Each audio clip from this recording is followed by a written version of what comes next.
And it looks like we are live. Hey, everybody. Welcome to Nerdarchy for Nerds by Nerds. We got some Nerdarchists and a guest today talking about Iron Fist and Marvel Comics and whatever have you. So why don't you introduce yourself, special guest? Hey guys, if you listen to my videos, you know my voice. I'm Professor Bill. Welcome to a subset of Nerdarchy like Comic Book University. Hi, Professor Bill. I'm Nathan Nerdark. And we have Dave over there. Making sure everything's checking to make sure everything's working and whatever have you. So as I said, we're going to be talking about Iron Fist and Marvel Comics and whatever have you. Now, for those of you who have not managed to watch all 13 episodes of Iron Fist, we are not going to get into any kind of spoilers or actual plot or show content. We'll talk about a variety of other things, but we'll stay away from giving anything away. So, who wants to start this off? All right. So first of all, a couple things, want to cover.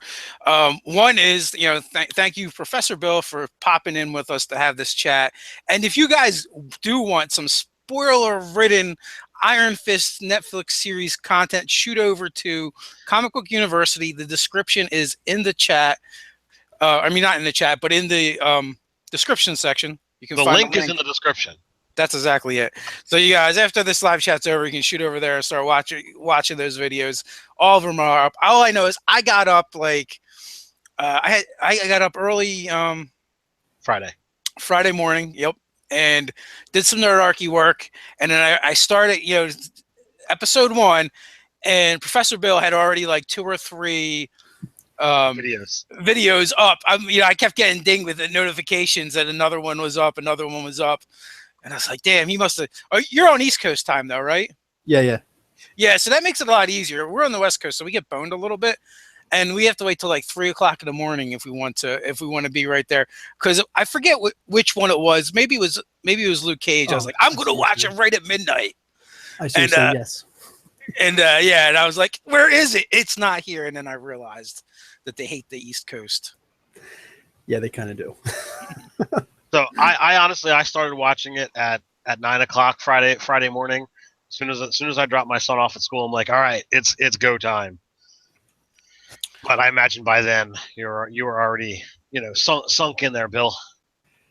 Yes, I'm sorry. I was just posting a link to the the thing on one of the channels I usually hang out at. So trying to get some more people joining up. Anyway, sorry.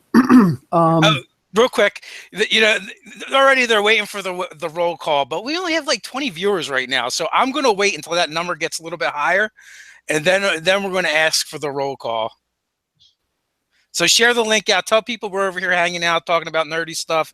Get your friends and coworkers to come on with us. Besides, they're just doing work, and work sucks. Work does suck. Go ahead, Bill. My feelings on the Iron Fist was that it was really good. Yeah, I did muscle it out. I actually, like I said a little earlier, I totally missed your Friday live stream because I just went straight through. The only break I took was literally to jump on my phone and do a really quick review, like a 5 to 7 minute review max in between each episode. And the last 3 episodes are really great because you get to see me trying to stay awake. I was pushing like 48 hours straight at that point. But yeah, I watched all the episodes and then just a quick little descriptor in between. And then the 13th final episode, I gave my feelings on the whole thing. I do believe it was the weakest of them. Of the other ones that had come out so far, 2 seasons of Daredevil, 1 of Jessica Jones, and 1 of Luke Cage. But that's not by any means to say that it was bad. Even just the first 6 episodes, which is what all the critics got to watch, and they came down on it. There were 6, critics, and 4 of them came down fairly hard on it. The other 2 were like mediocre. I think that was completely unjust. It didn't make any sense. Yeah, I did see a lot of negative feedback on it from critics as well as people sharing their opinions on Facebook. I enjoyed it, although I would have to say that it had a slow start. So if you're willing to give it some time, 2 to 4 episodes, that's enough to get into the show and really have the plot moving. My opinion. I haven't. I enjoyed it right from the beginning. Like, it kind of like there's a little bit of a build up to it. I enjoyed the portrayal of all the characters, and I felt they did some really cool plot twists. Like, of all of them, Luke Cage had the best plot twist when you go through that, right? And I feel like they really came close in this series in matching that plot twist, and they did really a great job with the character development of certain characters and the way things kind of get mixed up for you. I'm not going to go into it and give you the spoilers, but I was impressed with what they did there. They did some things that I felt were subtle and really changes the dynamic going forward when we get into season 2. I haven't seen any of it, but I'm not really going to listen much to negative reviews until I figure out whether or not I like it. Because, there's a certain percentage of those reviews that are going to be fanboys who said it wasn't like exactly what they expected. There's going to be another set of people complaining about its diversity or something. And then there's going to be a set of people who know what they're talking about, like Professor here. But, I paid him to say that. But again, I'll listen, but then I'll just go watch it. Pardon me. Dear God. I was trying to get to the mute button in time. You failed. Actually, while he was starting to do it, he slipped, and it just blew out our eardrums. That's all. The other side of your opinion there, Nate, is the fact that everyone has their own opinion, and there's times that the critics are going to say one thing, and I'm going to believe the complete opposite. And when you get into the nerdy genre, like how much of the films and stuff that directly reaches out to our niche do they never make the top? So are these critics, are they people who actually care about comic books? Do they care about character authenticity, or are they merely looking at it as I'm just going to critique this as a show?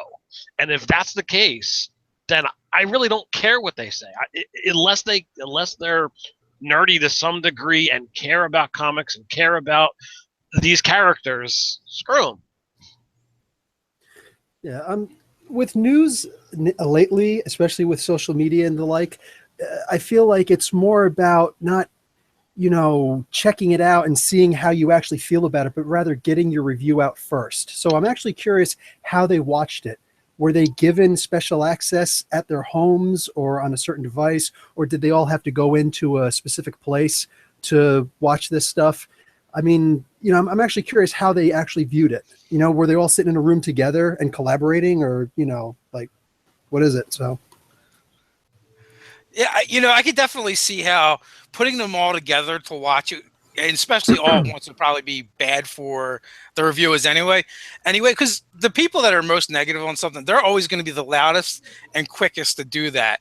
So it creates this. It's going to create this adverse echo chamber for the reviewers, as opposed to watching it the way we did. So I totally agree how they took in the information is going to be relevant as well. So I guess we'll do our roll call and sound off, because they're going to do it. They seem to be doing it anyway. They cannot be stopped. They are like the juggernaut. We got Mike Capucci over there in Southern California. We got Texas in the house with Vengeful Raven. We got Rep Bruck from Texas as well. We got Spellhawk Press from Pittsburgh. Anthony Luther, Southern California. Although I am a little surprised, I'm not seeing other countries at all. Ah, staff writer Doug in Ohio. Yeah. Where is Norway and Sweden? Golden King, Georgia, and Germany. Every time we do this, I think of the Manowar song, "Kings of Metal." Hey, Duragal is over in Denmark. So there we go. Duragai, maybe. Sorry if I'm not saying your name right. They got to be used to us butchering shit by now. Friginator 1369, Washington State. We got Michael over in Ontario. We got video game plays by Nerdarchy. Be right back.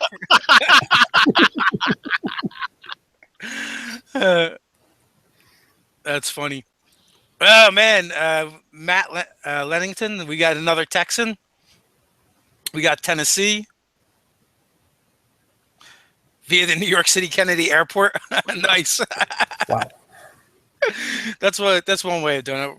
So I'm sure that'll keep going for a little while. I feel like maybe Mondays are going to be a little light because of the number of people we tend to get in Europe and in these live chats, and it being Monday and Sunday and time travel. I don't even know how that works. Well, last Monday, which was our first one, we were like at around 120 at our best. Yeah, but we were also talking about D&D Beyond. We totally tricked them. They figured they're going to come on here and learn things that they didn't know, and then they got on here and they realized these guys don't know anything either. Right, but they stayed. They stayed. They did stay. That's the important thing. So, Professor, you believe this one is the weakest showing of the Netflix series? Yeah, I do, which isn't really saying a bad thing about it. I mean, like when you set, like, what's that bar necessarily at? You know, it's not subpar. It's still good. I do notice that there were a lot of Game of Thrones actors hired for it. So when I see that some of the critics had said that, there's too much boardroom stuff going on in there. Well, yeah, it's kind of like a little Game of Thrones in there. Maybe that's why some of these people were hired. Well, and also like every single one of the Netflix series so far has told the stories from a different dynamic. Mm-hmm. You know, and like with this, they really did get into, one is they played up how naive Danny Rand is. Yeah. You know, throughout the whole thing, he's a horrible business person. It doesn't take him long to realize that he's got a very strong moral compass. All these themes keep playing over and over again. Where you look at a Jessica Jones, which was probably my least favorite, where that's more of a psychological thriller. The way that runs, and not to say, again, just like you said, not to say that's bad. I enjoyed them all. But to me, that had the least appeal to me. And going forward, when they go into the Defenders, it's like the one issue I see with the Defenders is we've got 4 characters, and 2 of them are very similar. You have Luke Cage, which is super strong and invulnerable, and you have Jessica Jones, which is like Luke Cage light because she's just super strong, but no invulnerability. So it's like, well, how's that going to work? And then Daredevil is essentially a ninja, and then you have Iron Fist, who is essentially a monk, which is ninja like. Yeah. So I think they could have maybe did a better job with like the diversity of superheroes. Yes, to make it feel like a better team. In the comic books, Luke Cage is the only one who was ever an actual Defender. The original Defenders were Doctor Strange, Silver Surfer, and the Incredible Hulk. You know? Yeah, it was a powerhouse. Yeah, eventually joined in for a while, but then again, then you have all strong characters and Doctor Strange. Well, that being said, Doctor Strange is a powerhouse in his own right. Oh, absolutely, the most powerful character. So I'm curious how they're going to make Defenders work as a superhero team. Well, plus they're also going to have Colleen Wing and Misty Knight are going to be in it, the Daughters of the Dragon. You know what? I totally missed that reference, and I'm not as familiar with these characters as some other ones from when I used to read comic books. But when I saw Colleen Wing, I'm like, wasn't she the partner to Misty Knight? Yep. And then I guess I looked somewhere, or maybe it was even one of your reviews. I was like, oh, absolutely. Yeah. But again, even like Misty Knight with that group of people is like, she's kind of a scrub. I mean, she's the only normal human. Like, at least Colleen Wing has trained in martial arts since she was like a little girl. Mm-hmm. Where basically you're putting in a normal person with them. I don't know how effective she's going to be in that team. I like her as a character, and I enjoyed her in Luke Cage. Mm. Yeah, that's why I was kind of hoping she was going to get her bionic arm, which I originally thought that this would be a great way to tie in the rest of the MCU, because Tony Stark is the one who gave her the arm in the comics. She was disarming a bomb in a bank, and it went off. And she was able to get to enough cover that she only lost her right arm. And Tony Stark found out about it, was like, oh, wow, and hand delivered this arm that was made by Stark Tech. But now I see in the very first episode of Iron Fist that Rand Tech could make the arm, Yeah, that could absolutely. Wasn't there a Stark Easter egg though in Luke Cage? There was not Obadiah Stane, the competition, the guy that was Stark. in Iron Man 2. Stark? Or no, that is Stark. No, his Justin enemy. Hammer. Thank you, Justin Justin Hammer. Yeah. Yeah, there was actually more than one Easter egg about that. Like, that's where all of the tech came from that, what's his name, was using, not Copperhead. That was, not what I was thinking. This is not where my, Diamondback. Thank you. Yeah, that's Yes. not where my head is right now. My wife and I watched all the stuff. So. Now it's all coming back to me. My mindset. I'm compartmentalized. But yeah, so there was, that's the thing. The TV shows, and that includes Agents of Shield. Agents of Shield, and what do you call it? The Netflix series. Everything will always reference back to the larger MCU, but you never get it in the reverse. Yeah, I, that part is a little bit sad. I'm not sure, why exactly. I'm going to guess that it has to come down to dollars. Yeah, different directors working on the different movies and whatnot. But I don't. Dollars doesn't affect them like doing those Easter eggs going both ways. Staff writer Doug mentioned Whiplash. Whiplash was good in the second one, the second Iron Man movie. Yeah, it's just Whiplash. So I'm not quite sure what I'm not sure where he's going with that. Maybe he'll chime in. I can't actually read it. I don't see it anywhere. Yeah, well, you have to go to the watch page and pop out. I go to the watch page, and that's why it takes a little time to get started, because I go to the watch page and mute myself and make sure it actually plays because of the problems we've had with some of the live chats in the past. And then I just kind of pop out the chat and have it here where I can see it while I'm talking to you guys. Well, maybe I'll do that too. Let's see if I can do that in a different window. Yeah, you should be able to. If you pop it out, it'll be in a different window automatically. So yeah, I watched it. I was done by Saturday night. Nice. I had finished up, and my son, as of yesterday, at some point, the last time he mentioned it, I'm sure he's past there now. Was it like 7 or 8? You said he was beating you at one point. At one point, I was concerned that he was going to pass me because I had to go and do Nerdarchy videos Saturday afternoon. Yeah, I watched that one. So, all right. We said that in the live chat. They're all blending together. My life is just Nerdarchy now. Yes, Doug. That is kind of what we were talking about. Sorry. Yeah, I can see them now. Oh yeah. But let's see if I can adjust this a little bit better. Okay, sorry guys. Anyway, yeah. As far as Easter eggs, I've seen a lot of Easter eggs in the other Netflix shows, but not in this one. I was really sad, because that's kind of one of the things that I almost live for. As a huge fan, I live for these Easter eggs, and there was almost nothing in this. So what are some of the Easter eggs you were hoping to see that you did not see? Well, I knew in advance, so this isn't a spoiler because it was released like 2 weeks in advance, that we're not actually going to see Sholau the Undying. That's the big dragon that Iron Fist had to fight, Danny Rand had to fight in order to get the Iron Fist power. So I was really sad that we didn't actually get to see that. We got to see eyes really quick, and that's it. And it was just so weak, so sad.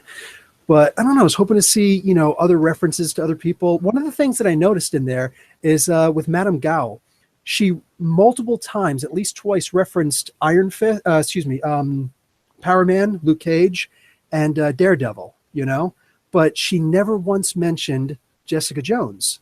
So right. I kind of look at it as maybe she's going to be like a secret weapon that they're not going to, realize that she's coming, because she was mentioned once by Joy Meacham when she said, I got some information on the board members. It was this detective I hired. She was awesome when she was sober, which is obviously Jessica Jones. Well, I will say one thing. all the other shows actually do get referenced in Iron Fist. All the Yes. characters. But what I'm saying is Madame Gao specifically never mentions Jessica Jones. She mentions the other two heroes who were more prevalent. Right. I think she mentions her. I think she ticks them all off when she's talking to the night nurse.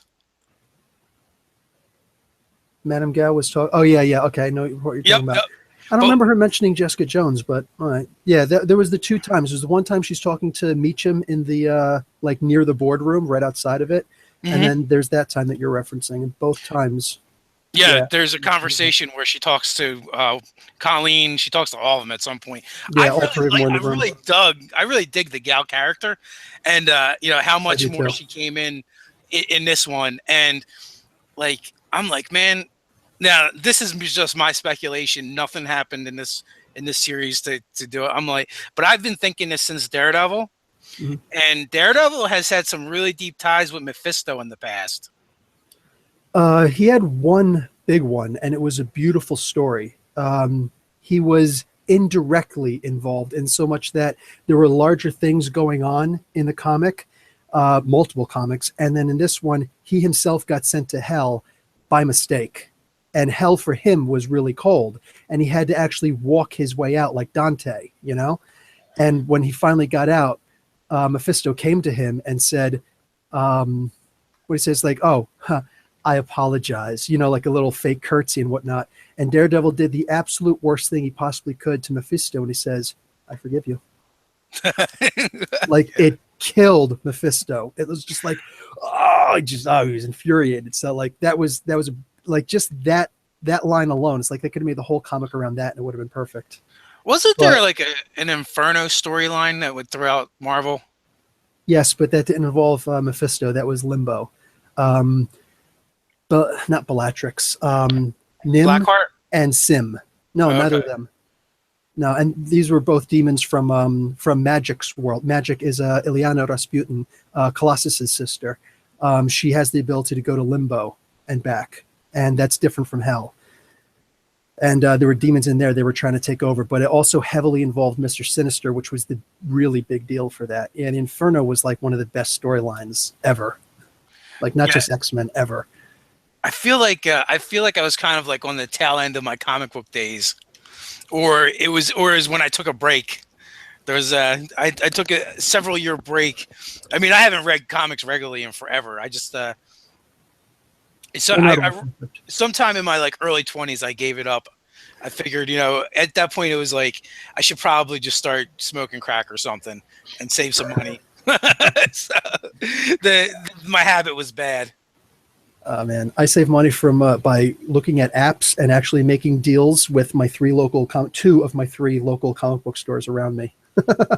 I know, and it's got to be worse now. I know I was.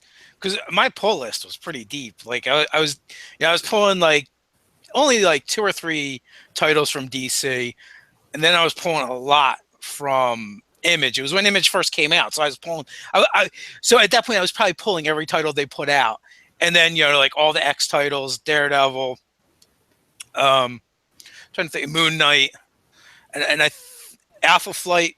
If it was still around, I think it was Alpha Flight. So at that point, like I had to be pulling like close to 20 titles, and then I would just like lock myself in my room for like 2 days and read them all. I always thought that was funny. I remember the one conversation that we had. You said that you liked Alpha Flight, especially Box and Sasquatch, and I thought of all teams that you would like. Really? Yeah. Well, here's what happened, and it goes back to RPGs. RPGs got me reading. And first with comic books, and then more heavily with fantasy novels. But we were playing Marvel Superheroes TSR, and I love the fact when you reference that for your versus videos. Part of me just wants to go back to playing that game. I like the power system was a little wonky and all over the place, but the rest of the game was a lot of fun. But we started a Marvel Superheroes game. And my one friend we were playing existing character. My one friend was playing Thor. Somebody had Silver Surfer, and somebody had the Incredible Hulk. So where the frig do you go from there? So I was just going through the appendixes of the more powerful characters, and both Sasquatch and Box came up. And I didn't even get the better box. Yeah, I got the original Roger, box. Yeah, Roger Botch's, not Madison Jeffries. Yeah. It's actually funny because I'm such a dork and I've got such a good memory. Thank God that I actually remember the two most important stats for Sasquatch were 100 strength, under 300 strength, and remarkable 30 endurance. And I thought, this is the weakest character ever. What's he supposed to do? He can't charge. But That's Doug, funny. I'm noticing on there, Doug. Yeah, Ward's character was cool. He was actually originally Meacham didn't have a son in the original comics. It was actually his brother. So Joy's uncle was actually the character, and they just made it the son instead. And yes, Kyle, I agree. Yes, Kurt, you are awesome. But anyway, yeah. MSH RPGs. Just, oh my God, I love those. I would love to play that or run that or anything like that. I've seen a couple of games of that run. I think you can find it all online for free at this point. You can. Yes.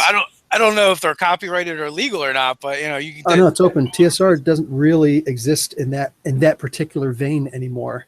So I guess they weren't part of the purchase when Watts got them. Yeah. Nice. That was always the funniest story to like. I always, whenever I hear you say Watts, I'm like, who is Watts? I thought it was a person. Yeah. Well, apparently we've gotten a lot of rancor over this as well. It's Wattsy. But that's why we say it wrong, like many of the things we pronounce. Yeah, Dave usually pronounces stuff wrong out of spite now. Yeah. I've got the most vehement comment about that. I'm like, I can never say it right again now, ever. I'm the same way when it comes to that specific Dark Elf. You were mentioning before Mephisto. I know there was a lot of rumor about that, and Sigourney Weaver might be playing Mephisto. There's a lot of online buzz about that. But here's the thing. I think that it would be kind of a waste to have her play that, like to just throw out a trump card so quick like that. But rather, the Beast is the head, the occult figure that the Hand worships. It's actually a demon. And that's the demon that allows the resurrection for all the Hand members and all the mysticism that they use. So I'm actually thinking that that Sigourney Weaver would play like the physical avatar of the Beast. That was my theory. That would be pretty cool. Yeah, I think it would make sense because like even Gao pointed out that she has a master in Iron Fist, that's one Easter egg that I did catch on, I don't know. That might be the first place where they actually reference the fact that she answers to somebody. Exactly. But the only thing I ever got from her before was, I think you were alluding to it in the first season of Daredevil. She said, she said to Owlsley, whatever his name, Owlsley. He actually plays the owl. If you ever seen those old Daredevil comics, the guy who has the hair like Wolverine and the 3 claws like Wolverine, that's the owl. That's actually who he's playing. What do you call it? She says, yeah, I'm going to go back home. It's like, oh, back to China? She's like, no. Much further than that. I'm like, and then when she used that technique on Daredevil, I'm like, she's from one of the 7 golden cities. So she's not from Kunlun proper. There's actually 7 golden cities, just like in the Chinese mythology. So she's from one of those alien cities. It'll be really cool when we get to see her cut loose. And, yeah.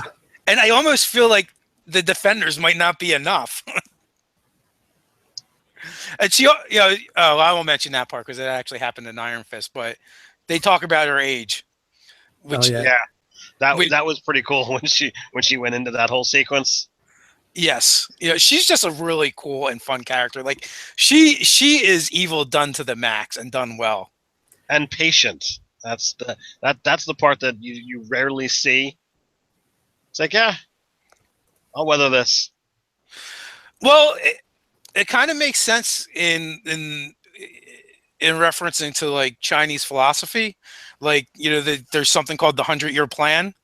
Mm-hmm. So it would make sense that she would be that all of her outward facing speaks a lot to her heritage, which is really cool. Yeah.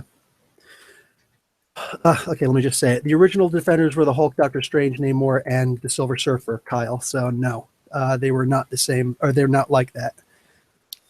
Yeah, and even so, I was thinking, because I'm not in the loop anymore. I was like, well, maybe they did something in Marvel Ultimate with these guys, but not even, right? They did. They did have a version of the Defenders in the Ultimate Universe. Our universe is Earth 1218. We actually have a designation for our non-superhero universe. Earth 616 is the Marvel universe that we all know and love, and the old Ultimates universe was Earth 1610. That's the Ultimate universe, and they did have a version of the Defenders there, and specifically it included Valkyrie, who we're going to see as Brunhilde in Thor Ragnarok. We had the son of Satan, and there were a couple other guys. I can't remember who they were, but Henry Pym was the only person with powers who actually joined that team. And later on, they wound up getting powers. And I remember there was a really funny comment in there. Henry Pym actually said to Son of Satan, he's like, "Are you really the son of Satan?" He's like, "No, yeah, geezer. What are you talking about?" And he was kind of like the John Constantine of that universe.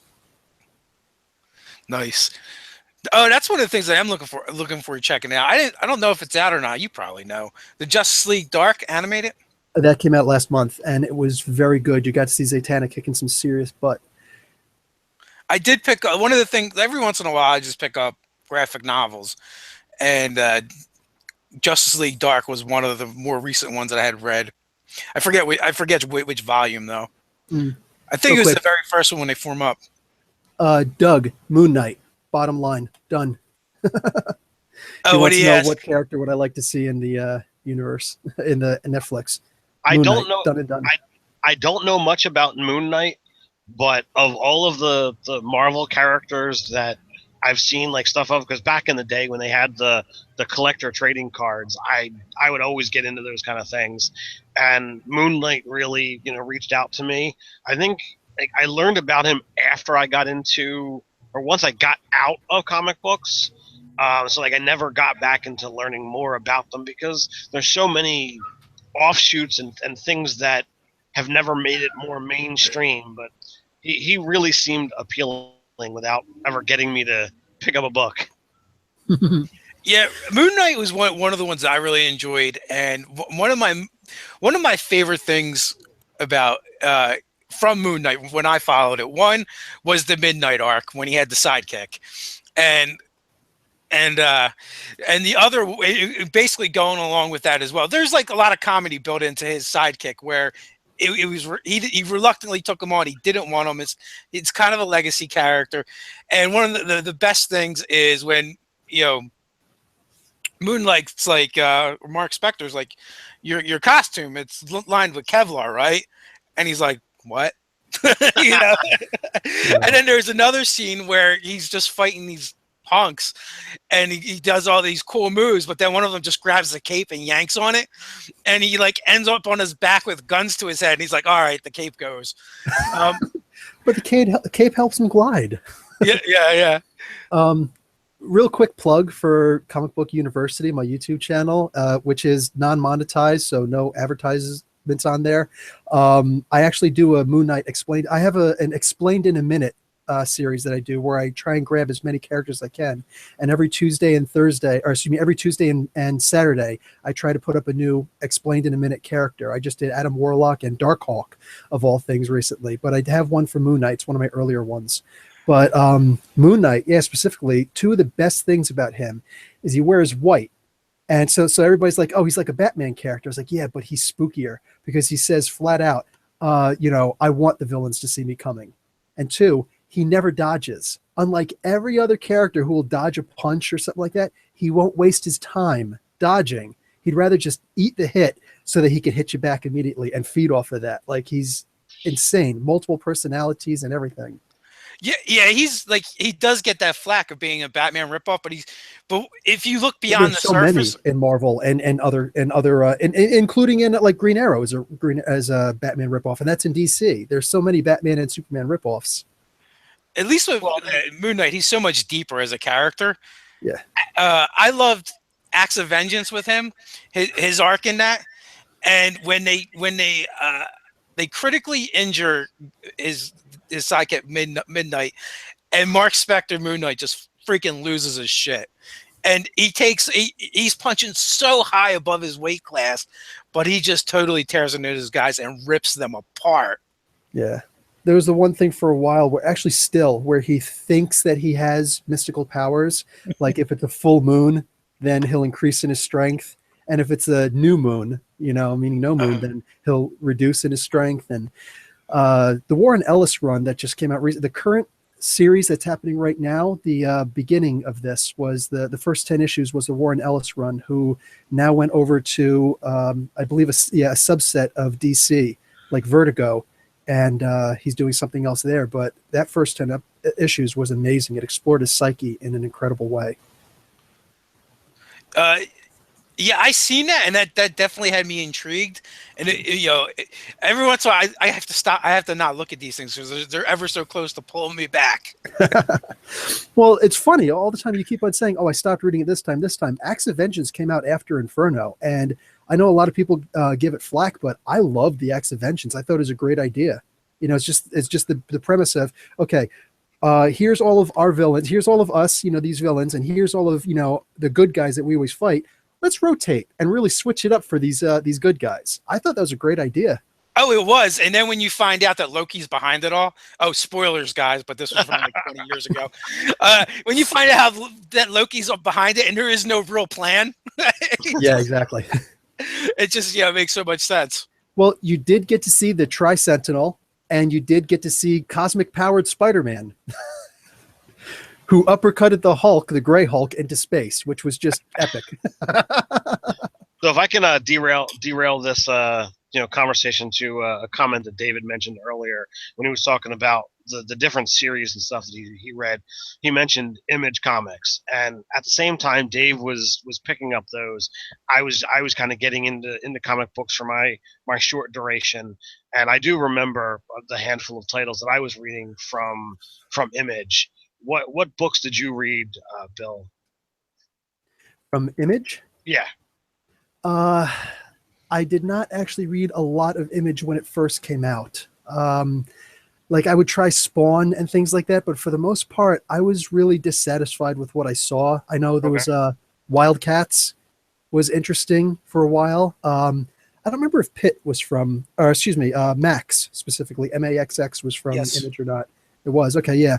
That was cool. But for the most part, I usually stayed away from it because I just saw that they were all like direct copies off of the Marvel characters. And I understood why Image broke for Marvel, Liefeld and all them. I get it, but I figured try and come up with something a little bit more original.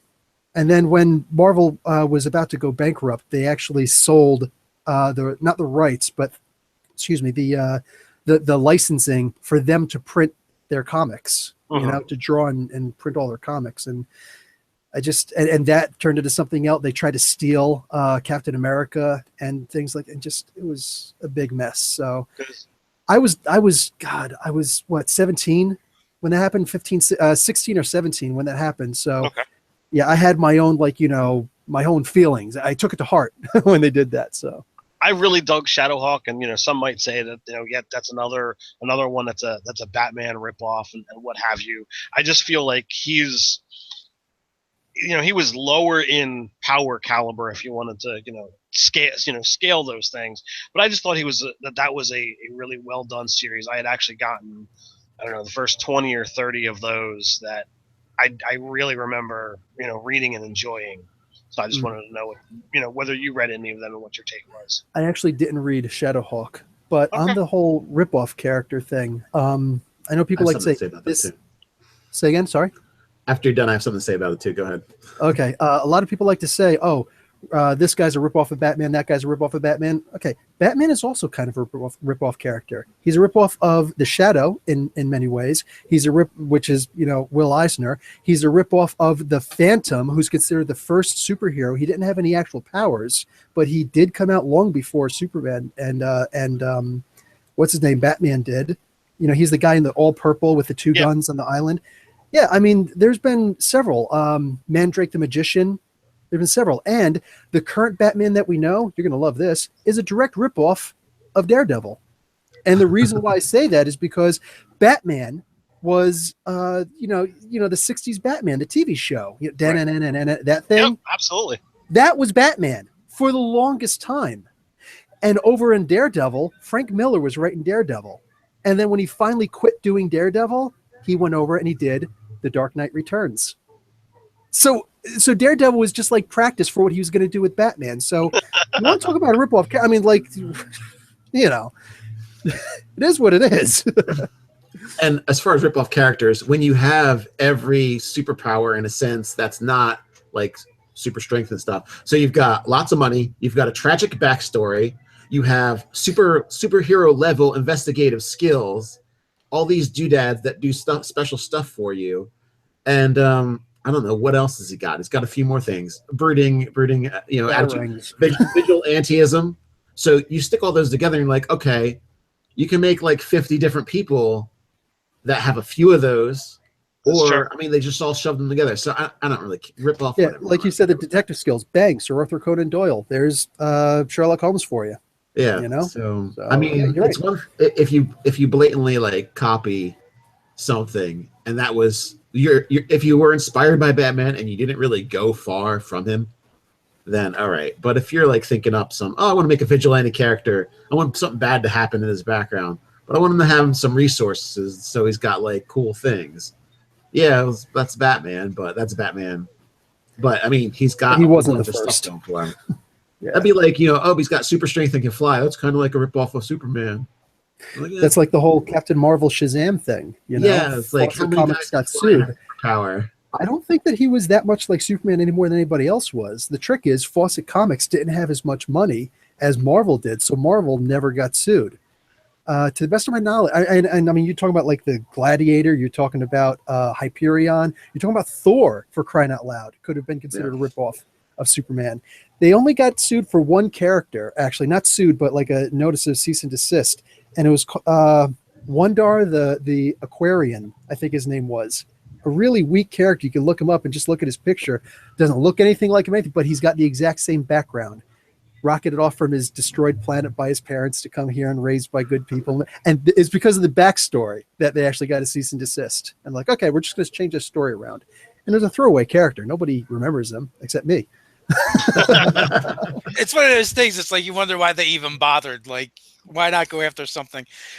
Back to Image, Supreme. He was kind of interesting in the sense he was essentially Superman if Superman was a real asshole. Yeah, just didn't care. He was such a dick. So, but he ultimately did like good and the right thing, but he was the biggest jerk about it. Yeah, it was. In fact, there was actually a crossover where Superman had a conversation with him. It was like, you need to calm down. He's like, you need to lighten up. All right, so we need to have a crossover between Supreme and the main man. I'm certain you would love that, right, Dave? Yeah. No, it'd be ugly, actually. That would just be... that might be Supreme getting put on some meat hooks. So just a quick comment from Kurt. He wants to know whether any of our D&DI superheroes, if we've ever actually play tested those character sheets. So here's the deal, right? I'm going to let you guys in on a Nerdarchy exclusive secret. We actually don't play enough games to do that. We have 3 steady games going right now, pretty much. And Ted DM's one of them, DM one of them. They're 5e games, and we've been playing those characters for 2 years now. The third game is Scott's game, which rotates every 4 to 6 months. And with that one, we're actually playing a different system. Now, we are in talks about getting in a Open Legend RPG game going on. And I'm probably going to run that for maybe Ted and the staff writers. We have some other things that we're talking about. Possibly, we do have a staff writer that would like to run some World of Darkness. So we might have that happen. I'm not sure. We're kind of talking about that as well. So the truth of the matter is we just don't have enough time to play enough games, or we'd have to constantly do these short arcs the way Scott Garrity say role-playing games should be played and bounce from thing to thing. And we might even do a little bit of that once we finish up these long campaigns we've going on. I mean, they can't have more than another year or 2 in them. I think Ted's game's going to finish up quick. You think so? Yeah. In like a few months. That's my guess. Okay. I think it sounds like Nate has come up with a way to nuke your campaign. He's trying. No. Well, the characters in my game are 13th level. So an idea occurred to me, like, what if we were to actually make those character sheets and do a one-shot fan game where we play the Marvelized or the D&Dized superhero characters as the players, and you use the D&D system. We could do something like that. Can I use my version of Doctor Strange? No, your version of Doctor Strange cannot exist anywhere. What is your version of Doctor Strange? Oh, you don't remember? You made fun of it. You're like, he's level 20 in 3 different Oh. 3 different fields. I meant for him to be a plot device. You would have to run like what the hell's the Living Planet guy's name? Ego. Yeah, Ego. You'd have to run like Ego beside him and Galactus and some of the other ones. Maybe Thanos? Eternity. Thanos? Maybe with the Infinity Gauntlet. That's the level that Doctor Strange used to be on. In the current comics, not so much, but yeah.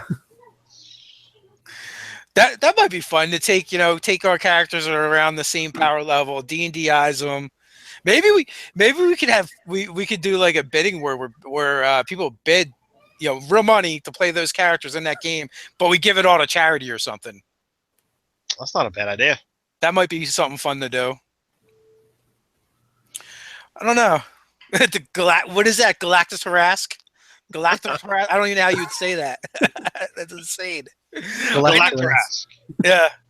So the Open Legend game, that may even end up being a superhero game. We don't even know yet. I'm going to have to get with the staff writers that want to be involved with it. Ted, if he's going to be involved with it. And then also I want to kick it to the fans a bit too and see what we want to play with it as well. Well, I mean, that's always going to be the crux of it. The players have to have the buy-in. So if they're not interested in doing a D&D-I superhero game, well, then they clearly, aren't going to go that route. Yeah. Well, I'm talking for the Open Legend game. It might end up being a Western fantasy superheroic game. I don't know. Well, we're gonna have to session zero that and get the other people a little bit more keyed in on what the Open Legend system is like. I mean, literally, I only had a couple hours with it, and that was months and months ago when Brian was here. So. Yes. Oh, someone says just noticed the D&D Beyond Stage 1 is live. So that's cool. I don't know. I'm going to have to check and see if I got any notifications on that. See what's going on over there. I knew it was going live soon. I just didn't know exactly when. I was pretty sure it's within a week or so. And there's also probably tons more information out on that now. Beta phase. I can tell you guys one thing. They didn't email me nothing. God damn it. I got an email at 11:37. Phase 1 is underway. Beta access is live now. You did? Son of a monkey's uncle. Well, they liked me better than you did. Individually picked for that? You had to sign up for the beta. Yeah. But does everybody get it, or is it like a random, not everybody's going to get the beta? I don't know. I signed up for it before Ted. So, like I said, Dave, they just like me better than you. I think so, man. Unless they don't like Gmail, that could be it too. Because I actually signed up for it under Nerdarchy. I will have to sift through and see. Son of a bitch. Don't they know who we are? Oh, no. Oh, man. You'll never game in this town again. That's one more thing I'll have to check today. So, Bill, I know you get some gaming in. Is it all online gaming? Yeah, it kind of has to be because I can't go anywhere. I got kids. That's it. Kids wreck your life, man. They change it, that's for sure. Unless you're a woman, then they wreck your body first, then they wreck your life. They wreck your life. I think kids they're wrecking my mind. They drive you crazy sometimes. They drive you crazy, Nate? Sometimes, yeah. But I think they're a lot of fun. Yeah, intern, get on that. Oh, what is he? Don't worry, your intern's got this. What does he got? I don't know what he's got, but The Beyond thing. Oh, he's gonna fix Come it. on, man. Take Well, care of that's business. interesting. Friginator agrees. They hate me. He got his on Gmail. I wonder if they are doing a random. no, it says we've got open to all. Yeah. Please share your feedback in the forums. Now, there's a comment that says check your promotions folder, and it is there, Dave. Ah, yeah. I God. glanced over there, but I didn't see it right away. So, So what random object of nerdiness I've got is my katana. So that's what I got over here. Doug was asking about it. oh, he can't And tell I mean, you that. it's battle ready. Like I could cut myself on it, but you know. It's battle ready. Yeah, I haven't gone out and cut down any trees with it like I do with my $10 katanas. So my gardening katanas. So what is that katana made of? Is it carbonated steel or? Huh? This one? A Yeah, lot of it's them like nowadays all are just oiled. made, to be for show. They're made out of like stainless steel, which you can't even sharpen it. God forbid, hit something with it. Oh no! This one is this one's ready to beat stuff up. Oh, cool. Pretty sure. Pretty sure. You usually tell by the weight. What is it supposed to be? Heavier or lighter? Oh, definitely a lot heavier.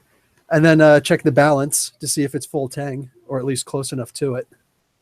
Yeah, I'll have to check it out without hurting myself. Oh, that's interesting. So, in case you guys were wondering, right? So, I went to it. I clicked on it, and it's like it wants me to log into D&D Beyond with my Twitch account. What does it all mean? It means it wants you to sign up for Twitch, Dave. I already signed up for Twitch. We already got some people over there. Yeah, we already have a following there. They were there before you. Yeah, pretty much. It's the weirdest thing. Yeah, it's balanced towards the hilt, so Nice. So, quick. All right, let me see. I mean, I haven't swung it at anything, so You don't have any break-ins. hey, that's a good point. It's the New Jersey baseball bat. So you guys see that? Woohoo! Look, I'm in beta phase 1. Nice. It's live. Evidence. Your digital D&D source. Yeah. So we'll see how that goes. Hopefully it doesn't suck. I've got faith and confidence in them. They're gonna make it happen. Actually, I'm gonna be really happy if it just has a good suite of encounter building tools. I really enjoyed those from 4th edition.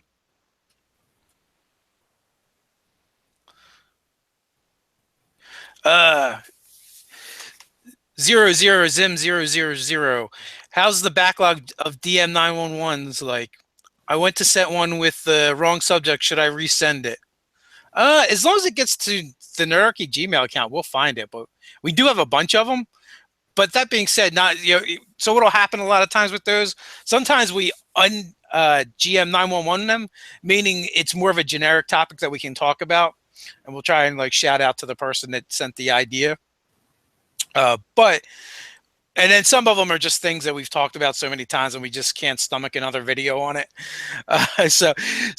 One of the things you can do if you have a GM 911, absolutely send it to us. But also, use the search feature on YouTube, because a lot of times there's video. I mean, we've done almost 1,600 videos, so there is always the possibility we've done your video before and you just don't know about it. Have you tried talking to the player that's being a problem first? Yeah, they're all usually a version. They're all kind of like a version of that. I mean, a lot of times. Some of them do deviate from that, but there's a lot of times that's the first step. So if you've talked to the player and the player's not really being receptive, okay, well, now what is the step? Yeah, a lot of times you have to ask yourself, is it a problem? Is it a problem in the game or outside of the game? And a lot of them we get are problems outside of the game, and there is no in-game solution to an out-of-game problem. So usually it means you're gonna have to knuckle up and talk to them and have a discussion, and hopefully you guys can work it out. And let me show you guys something real quick. It might be useful. I know I didn't know about it until after we had the YouTube channel for a while.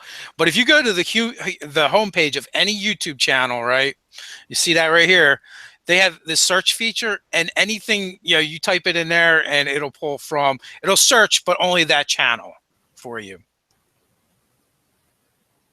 And then the other thing I'll do when I'm looking for one of our own videos, because somebody wants to ask me a question and I know we answered it in a video or something, I'll actually just search whatever that topic is and add Nerdarchy to it, and it'll bring up one of our videos too. If I don't, for whatever reason, I'm too lazy to go to our own channel. So the answers are out there. But again, as always, you can also send us the GM911s at Nerdarchy. If we don't get to them, there's another option for you as well.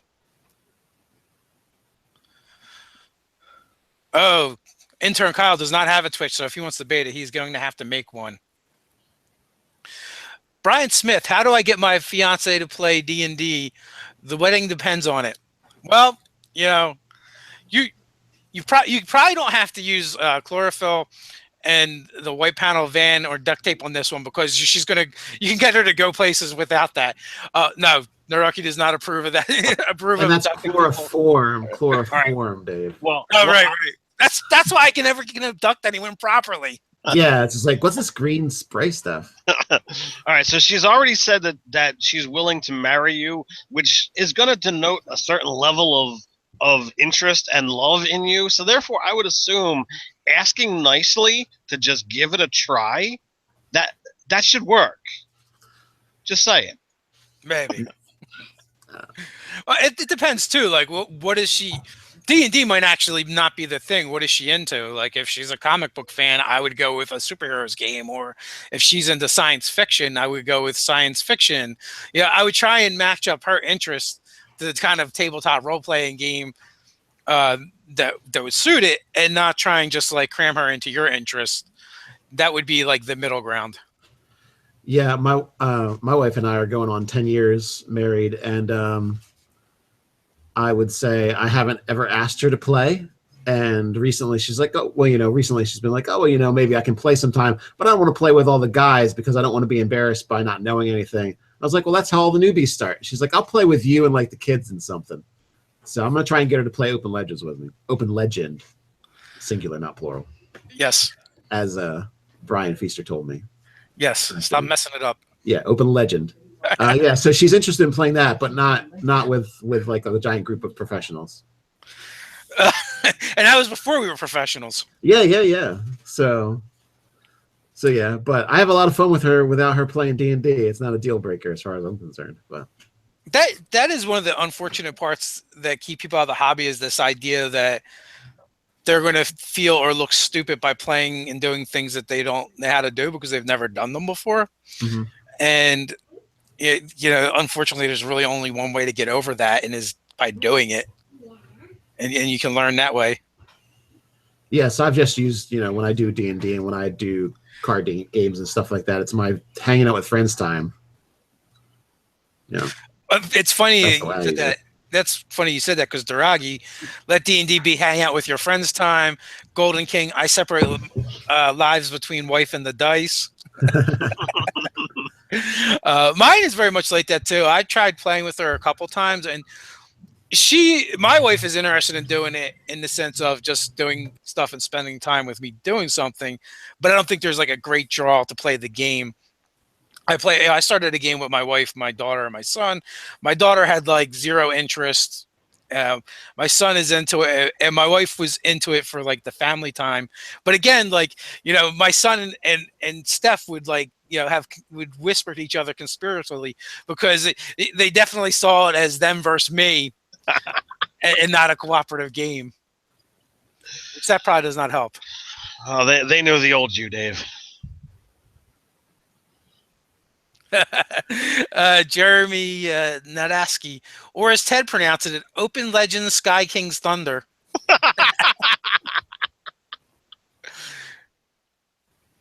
we're gonna have to do the Sky King Thunder T-shirt or something at some point. We have to do it. We have to do I it. don't think there'd be a license on that.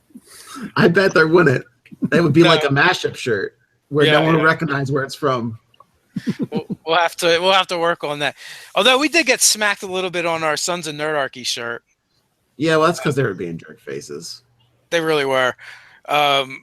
Which I think we changed enough. 2, I think it's parody, so it's fair use.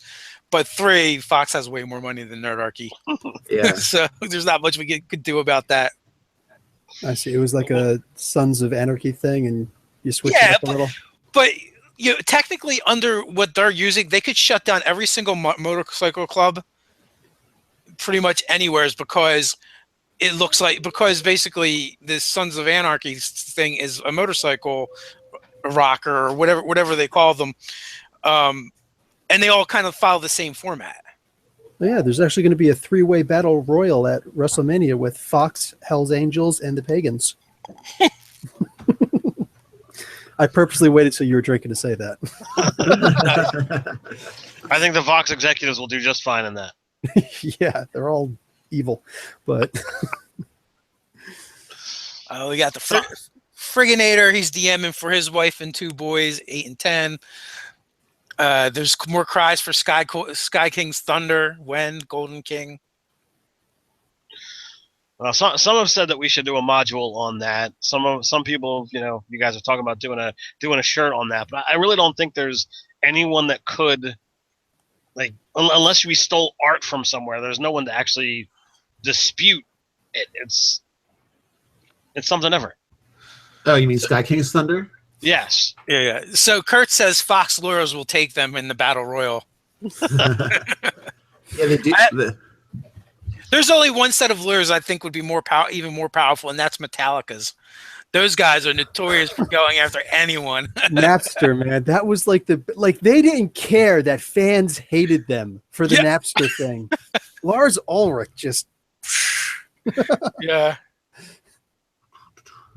And my understanding, is that, what do you call it? You make like maybe a $1 per DVD. You know what I'm saying? The band makes under $1 per DVD that's sold. So like that money's not even coming to them. It's coming to their bosses. Yeah, they're just ruthless.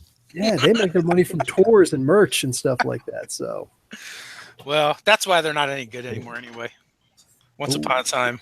Black Album, man. I ditched them after Black Album pretty much. Yeah, once my little sister started getting Metallica, I'm like, yeah, I'm done. Megadeth was cooler anyway, man. The guy you guys kicked out and formed the band, yeah, that's where I'm going. Oh man, Dave Mustaine. Yeah, you've got to be pretty horrible to get kicked out of Metallica for drinking. Yeah, back in those days. So we've gone far afield now, and it is around that time when we shut this thing down. But we'll be back tomorrow, and tomorrow we will have a special treat with you. I have to double check and confirm. I can probably do it right in the chat right now with Doug, but I'm supposed to have a couple of the staff writers on tomorrow. And we are going to be talking about the free giveaway adventure from Nerdarchy put together by them for Tabletop Day. So you guys are going to tune in for that. I'm thinking maybe Wednesday, me and Nate are going to cover the Mystic again, because you guys didn't get to hear Nate's take on it. Part 1 is already up. Part 2 is going up this afternoon. And I honestly feel like we should have broke it into 3 parts, because that first part is like 40 minutes long. So it's pretty meaty. I'll just get my beardomancy on. Nice. Good job, Nate. He's channeling his inner gnome. Yeah. No, I was thinking. I was thinking who. Well, we got requests. Jeremy requested beardomancers, so I figured I'd doing my cosplay. Oh, there you go. I thought the mayor from Whoville escaped personally, but. Hey, Dave, I'm a writer also for Nerdarchy. Like, what the heck, You are man? actually. I meant to bring that up. There's so much stuff I always forget to bring up. Because I've seen Every a couple Monday. of your. Every Monday now. Okay. Wait, what I was since about to say is I noticed your name coming across a couple of times the last couple of weeks. You know what the hard part with you, dude, is in my mind you're like 3 different people. I know. Sorry. You've got like a Facebook alias and a online alias or a YouTube alias. Actually, Nate, I don't know if you realize, like, I'm actually the guy who sent you that message that says, "Will you do the Conan Exiles gameplay?" Yes. That was me. I do understand that's you. Okay. Yeah, I would like to do that. It looks really good. Cool. Yeah. Oh, Right. cool. Doug is confirmed. He will be there. And so we're doing that. And then Chad from Cryptomancy, the arcane hacking game, that's going down on Thursday. I'm going to have him on to talk about that.